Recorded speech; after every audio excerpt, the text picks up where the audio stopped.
how are you? I hope you all are safe at home. Okay, चलिए सभी अच्छे से होंगे अपने अपने घर में। तो हमारा अब लेसन अपना ये कंप्लीट हो चुका है ना। इस मंथ का लेसन जो है 3 और 4 चैप्टर अपना कंप्लीट हो गया है, ग्रामर भी कंप्लीट हो गया है। तो अब अपन क्या करेंगे, रिवीजन करेंगे। तो रिवीजन में हम एक बार हम बुक की रीडिंग करते हैं, ठीक है। और इसी रीडिंग के दौरान हम इसमें से कुछ क्वेश्चंस आप लोगों से पूछ सकते हैं, है ना। तो आप लोगों को क्या करना है कि बुक को हम जब रीडिंग करेंगे आप लोगों को भी रीडिंग साथ में करनी है और ध्यान से सुनना भी है, क्योंकि इसी में से ब्लैंक्स बन सकते हैं, इसी में से सही जोड़ियाँ बन सकती हैं, इन्हीं में से क्वेश्चन आंसर्स बन सकते हैं। ओके स्टूडेंट, तो आप लोग ध्यान से इस चैप्टर को देखेंगे। तो चैप्टर 3 है उपयोगी रबड़, यूजफुल रबड़, ठीक है। बरसात के दिन रवि के पिताजी उसके लिए रबड़ के जूते खरीदे। वे एक बरसाती भी खरीद कर ले आए, वह भी रबड़ से बनी हुई थी। जूते तो थे ही रबड़ से, लेकिन उसकी जो बरसाती थी वो भी रबड़ से बनी हुई थी, ठीक है। रवि अपने माँ से बोला, माँ क्या रबड़ का कोई पेड़ होता है? इतना अच्छा उसने क्वेश्चन पूछा, क्या रबड़ का कोई पेड़ होता है? रवि की बात सुनकर पास ही बैठे पिताजी बोले, हाँ बेटा, रबड़ का पेड़ होता है। रबड़ के पेड़ से तो दूध जैसा पदार्थ निकलता है। यह रबड़ के पेड़ के तने में छेद करके निकाला जाता है। एक पेड़ से प्रतिदिन लगभग 2-3 किलो दूध निकलता है। इसी दूध से क्या बनता है? रबड़ बनता है। तो इसमें एक क्वेश्चन बन रहा है ना कि रबड़ कैसे बनाया जाता है। तो क्या होगा कि रबड़ के पेड़ से तने के छेद करके रबड़ के पेड़ से दूध जैसा पदार्थ निकलता है और उसी दूध से मतलब एक पेड़ से प्रतिदिन कितना किलो दूध निकलता है? एक पेड़ से लगभग 2-3 किलो दूध निकलता है और उसी दूध को इकट्ठा कर करके फिर उससे रबड़ तैयार किया जाता है ना। तो इसका आंसर इस टाइप से है।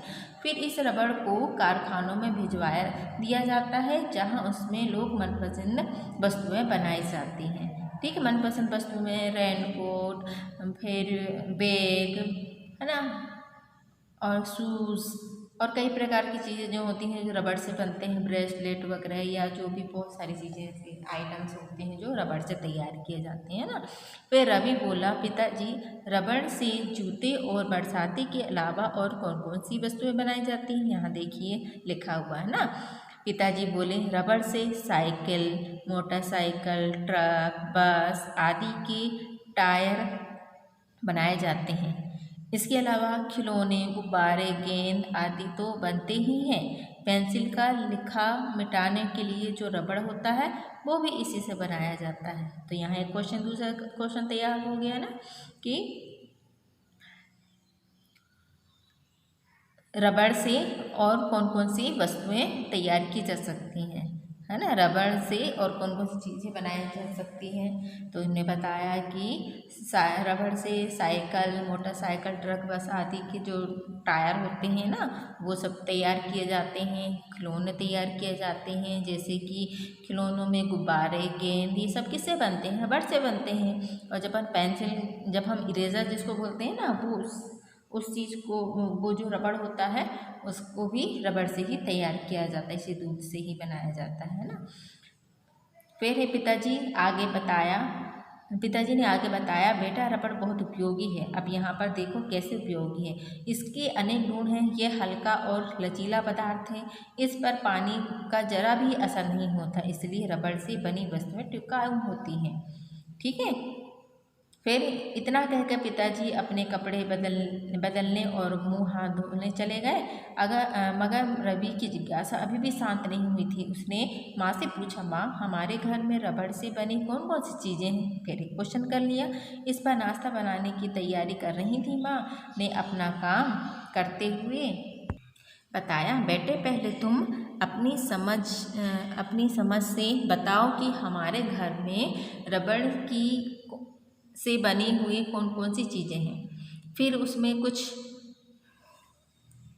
कमी होने पर मैं तुम्हें और चीज़ों के नाम बताऊंगी। तो रवि ने कहा मेरी साइकिल तथा पापा की मोटरसाइकिल के टायर, स्पंज गेंद, स्लीपर, गुब्बारे और बहुत सारी चीज़ों के नाम उसने बताया। तभी मम्मी ने कहा और रसोई के प्रेशर कुकर की रबड़, कुकवेयर आदि के हैंडल, हमारे बरसाती जूते, चप्पल, बरसातियाँ तथा तुम्हारे कई सारे खिलौने आदि, है ना। तो यहाँ एक और क्वेश्चन तैयार हो गया कि खिलौने के अलावा और कौन कौन सी चीज़ों के बन सकते हैं जो अपने रसोई में दिखते हैं, है ना। रसोई में यूज होने वाले वो कौन से सामान है जिनमें रबड़ यूज होता है। तो ये क्वेश्चन ही हो गया। तभी पापा बाथरूम से आ गए और मम्मी ने कहा अच्छा रवि, अब इस बारे में हम लोग बाद में बात करेंगे। अब तुम भी हाथ मुंह धो लो और डाइनिंग टेबल पर बैठो। मैं और तुम लोगों को गरम गरम पकौड़े देती हूँ। उसके बाद माँ पकौड़े लाए और सभी उसे खाने लगे और आपस में बातें करने लगे। तो बच्चों यहाँ पर समझ में आया कि यहाँ पर हम किस तरह से क्वेश्चन बना सकते हैं और क्वेश्चन के इसमें आंसर भी निकल सकते हैं। इन्हीं में से हम अगर खालिस्तान को बना दिए और वहाँ से हम दे दिए तो ये आपको बनना चाहिए, इसलिए आपको बुक की रीडिंग आनी ज़रूरी है। ठीक है, तो ये थी हमारी रिवीजन पार्ट 3 का उपयोगी रबड़ का। ठीक है, तो इसी तरह से पढ़ते रहिए क्योंकि अब आप लोगों के यूनिट टेस्ट स्टार्ट होने वाले हैं, तो अच्छे से तैयारी करें। Okay, bye bye student.